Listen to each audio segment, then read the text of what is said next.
So practice rooms can be good and bad. This one's made of concrete. It's got a little bit of a sound dampener there and is, well, I'll let you listen.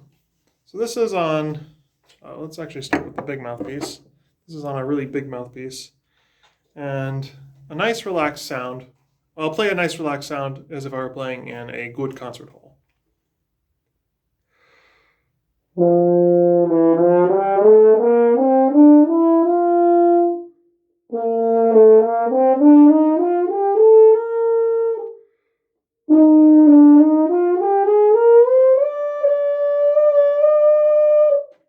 Well, you notice that my B flat's not latching. That's a problem. Now, my initial response might be to try to tighten the airstream.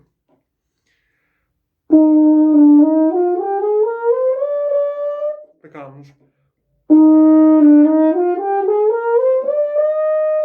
That certainly gets the B flat in place, but this is what I've had to do.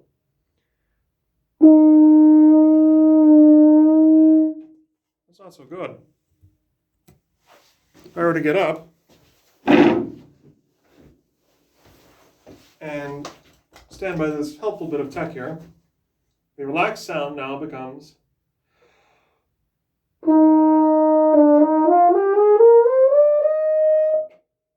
perfectly in tune. Whereas that sound that I used to force it into place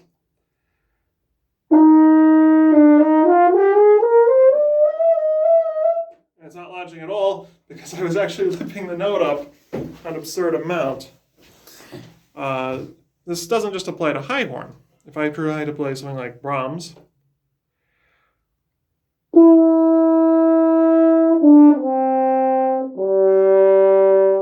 feels a little wobbly. To get it into place, well, that sounds a lot better up close, but again, get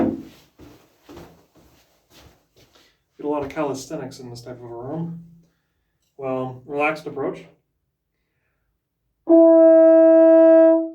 versus focused. Yeah.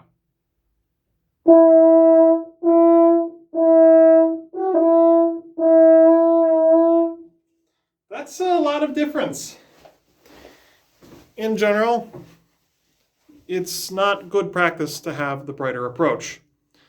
Because one, that's way more tiring, even if it feels survivable in here, it's way more tiring in the hall.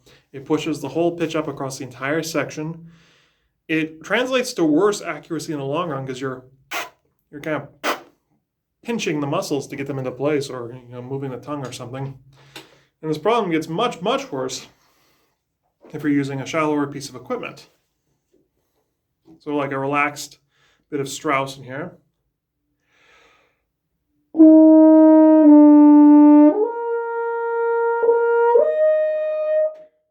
Sounds kind of flat in the upper register to me.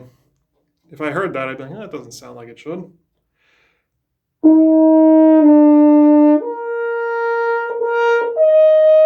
That sounds better, but again, if we test with our truing tool here,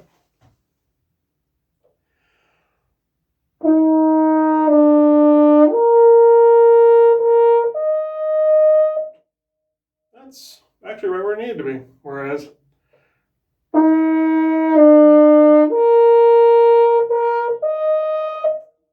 is now very bright, and the tone quality isn't as good because we're going from to, which is kind of like a smile-like embouchure, very pinched, not fun. So what's causing this? Some of it is the concrete. Concrete is a very hard response, and if you're not used to it, results can vary. But the real culprit here is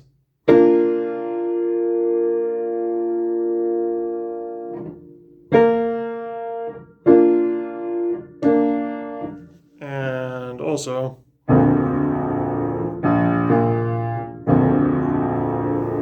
and worse,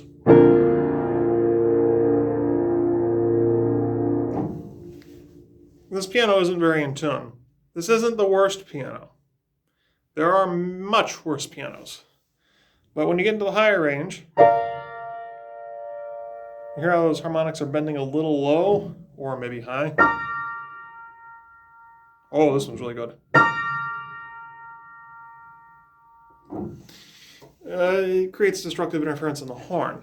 And the result of that is that if you play with a good sound, it sounds thin, it sounds airy, it sounds inefficient. It's not the right sound that you're looking for with your ear. If you're operating internally, so just what you feel and what you know to be a relaxed airstream, you can fight against it and you can ignore it, or you can use that thing over there or an equivalent piece of tech to get it back down to where you need to be. But long term, if you're not aware of it and you just get tired from fighting it, well, this builds a lot of bad habits in a hurry. So keep your space in mind. You might not be able to change it, but if you at least know, you can use best practices to mitigate issues.